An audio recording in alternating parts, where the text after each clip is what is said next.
Hello student, happy new year. नए साल मुबारक हो। आइए सिलेबस हम लोग आगे स्टार्ट करते हैं फॉर फाइनल टर्म एग्जामिनेशन।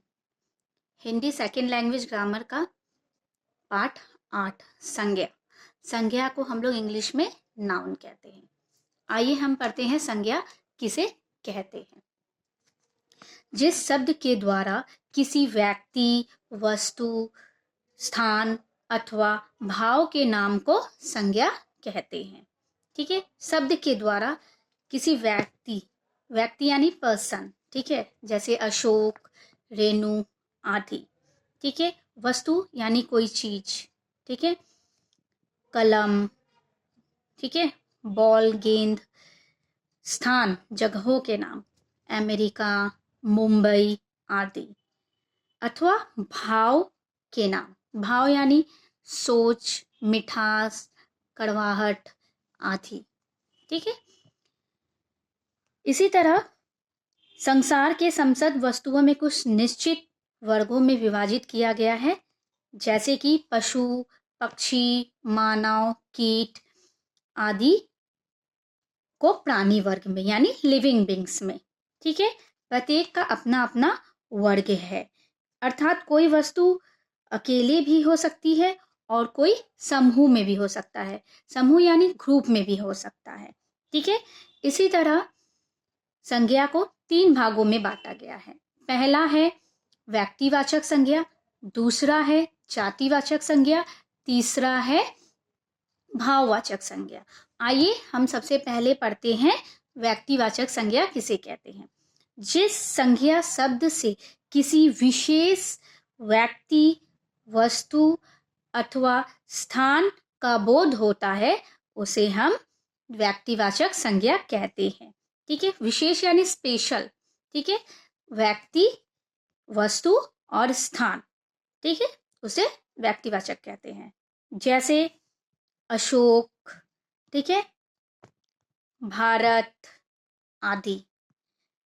जैसे अशोक एक महान राजा था। ठीक है, महान राजा कौन था? अशोक। तो यहाँ पे विशेष व्यक्ति क्या हुआ? अशोक हुआ। ठीक है, इस वाक्य में अशोक एक विशेष राजा का नाम है। राजा तो अनेक हुए, राजा तो बहुत होते हैं, है ना, परंतु अशोक कहने मात्र से वह और राजाओं से अलग हो जाता है। ठीक है, अतः विशेष व्यक्ति का ज्ञान कराने के कारण इसे हम क्या कहते हैं? व्यक्तिवाचक संज्ञा कहते हैं। इसके और भी कई उदाहरण हैं, जैसे कुछ देशों के नाम हो गए भारत, नेपाल, अमेरिका। कुछ नदियों के नाम हो गए गंगा, नील आदि। कुछ पुस्तकों के नाम हो गए कुरान, गीता, महाभारत आदि।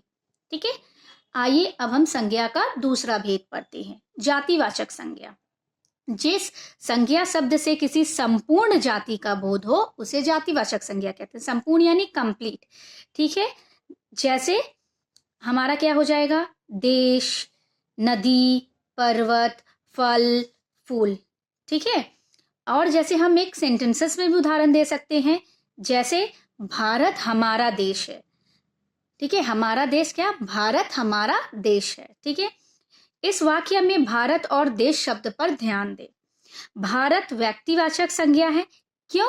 क्योंकि इस शब्द से एक विशेष देश का बोध हो रहा है। एक ही विशेष का बोध मतलब भारत के बारे में ही कहा जा रहा है, परंतु देश शब्द से किसी एक देश का नहीं अपितु समस्त देशों का एक साथ ही ज्ञान होता है। कहने का अर्थात क्या है?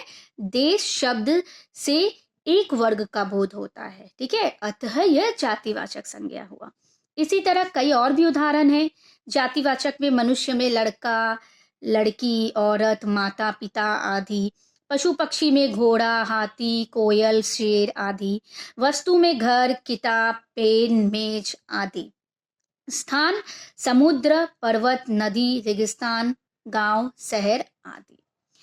अब हम पढ़ेंगे तीसरा भेद। तीसरा भेद क्या है? भाववाचक संज्ञा है।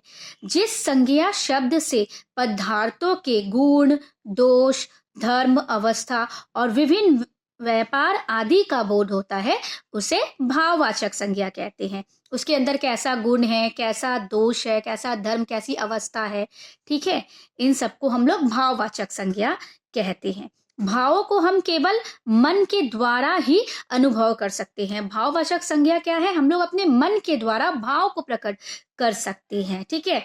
अब जैसे कोई सुंदर होगा तो उसे हम लोग छू कर तो पता नहीं कर सकेंगे, है ना।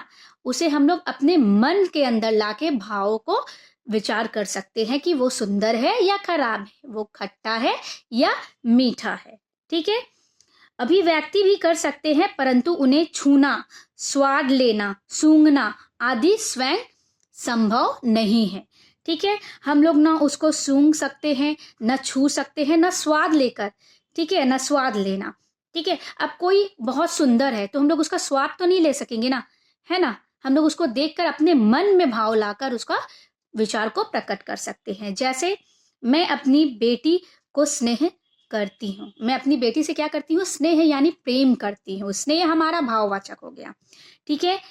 मेरी समीर में शत्रुता नहीं है, मतलब हमारे शरीर के अंदर क्या नहीं है? शत्रुता नहीं है, दुश्मनी नहीं है, ठीक है। इसी तरह यहाँ पे कुछ गुण है, कठोरता, ईमानदारी आदि। कुछ अवस्था बताए गए, अवस्था में क्या क्या आएगा? बचपन, गरीबी। दोष में मूर्खता, ठीक है, भय, डर।